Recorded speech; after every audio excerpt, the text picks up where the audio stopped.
Isang kapuso aktor ang nadama ang tampo matapos hindi siya maisama sa isang malaking proyekto ng kanyang network.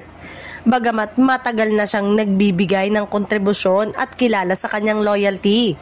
Nagulat siya nang hindi ma-invite sa event na inaabangan ng fans.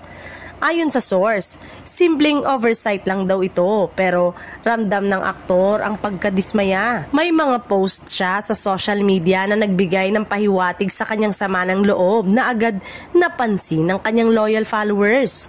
Sa huli, inalis niya ang post matapos ang paalala ng pamilya at kaibigan ngunit ramdam pa rin ang hinanakit sa likod ng kanyang ngiti.